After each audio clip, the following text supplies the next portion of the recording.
आज आपके साथ बारिशों के मौसम की एक ज़बरदस्त रेसिपी शेयर कर रहा हूं। तो आज हम बनाएंगे गुलगुले, जिसको मीठे पकोड़े भी कहा जाता है। काफ़ी टाइम से मेरी बहुत सारी बहनों के कमेंट आ रहे थे कि शेफ़ हमें गुलगुले बनाने का तरीका बताएं। तो इंशाल्लाह आज आपके साथ पुराने स्टाइल में गुलगुले बनाने की ऑथेंटिक रेसिपी शेयर करूँगा, आपको मज़ा आएगा। तो चले मिलकर बनाते हैं। बिस्मिल्लाहिर्रहमानिर्रहीम।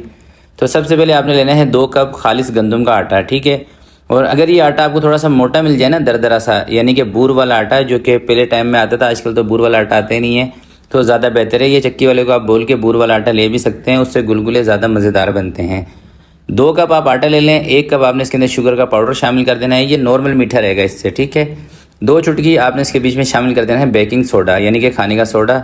और 1 से 2 चुटकी नमक शामिल कर देना है। और 2 चम्मच आपने इसके बीच में वाइट तिल शामिल कर देना है। थोड़ा सा आपने इसके बीच में इलायची का पाउडर शामिल कर देना है। और थोड़ा सा आपने इसके बीच में सौंफ का पाउडर शामिल कर देना है। अच्छा, जैसे कि मैंने आपको बताया ना कि इस रेसिपी से जो मीठा है ये नॉर्मल रहेगा। अगर आपको थोड़ा सा भी तेज़ मीठा पसंद है तो फिर आप चीनी इसके अंदर 2-3 चम्मच बढ़ा सकते हैं, कोई मसला नहीं है, ठीक है। अगर आप नॉर्मल मीठा या हल्का मीठा पसंद करते हैं मेरी की तरह, तो फिर आपने चीनी इतनी ही इसके अंदर ऐड कर लेनी है। अच्छा, इसके अंदर मैं आपको मोटे आटे का क्यों बोल रहा था, मोटे आटे से ना गुलगुले थोड़े से खस्ता आपके बनेंगे, यानी कि अंदर से जल्दी सिक भी जाएंगे। और मोटे आटे से दोस्तों जो गोलगप्पे होते हैं ना, ये भी बहुत मज़ेदार बनते हैं। और ये जितने भी कमर्शियल वैसे गोलगप्पे बनाए जाते हैं ना, मैदे से नहीं बनते, मोटे आटे से और सूजी से बनते हैं। इंशाल्लाह इस मोटे आटे की ना गोलगप्पे की रेसिपी भी आपके साथ ज़रूर शेयर करूंगा। अब बात कर लेते हैं इसकी डो बनाने की। तो तकरीबन 2 कप के करीब इसके अंदर पानी आपने ऐड करना है, मगर थोड़ा थोड़ा करके, क्योंकि सारा पानी एक साथ डाल देंगे तो हो सकता है कि इसके अंदर गुठलियाँ बन जाएँ, और फिर वो गुठलियाँ ख़त्म करने में आपके 5-7 मिनट लग सकते हैं, थोड़ी सी आपकी मेहनत हो सकती है।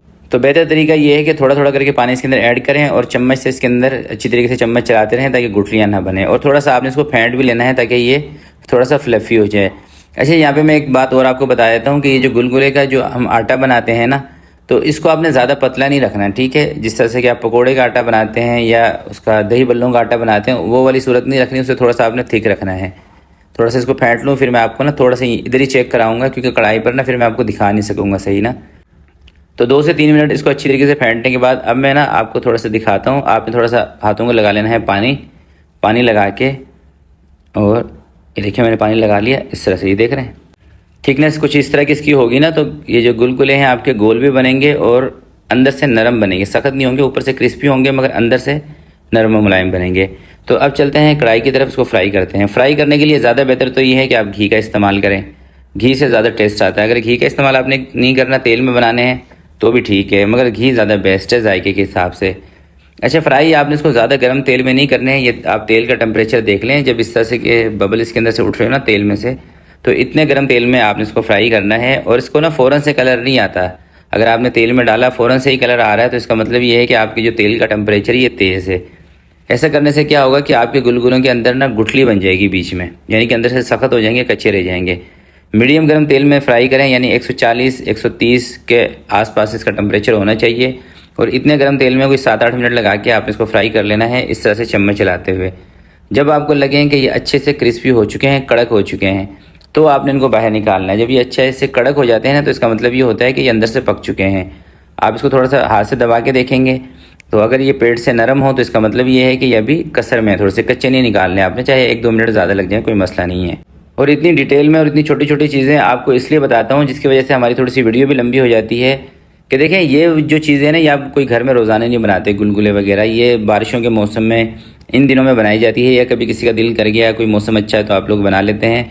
तो जब भी आप इस तरह की रेसिपीज़ ट्राई करते हैं, देखते हैं, बनाने के लिए खड़े होते हैं, तो उससे पहले एक मरतबा वीडियो को ज़रूर देख लिया करें। उससे क्या होता है कि जो छोटी छोटी टिप मैं बताता हूँ उसके अंदर, उससे आप फ़ायदा उठा के अपनी चीज़ को परफेक्ट बना सकें।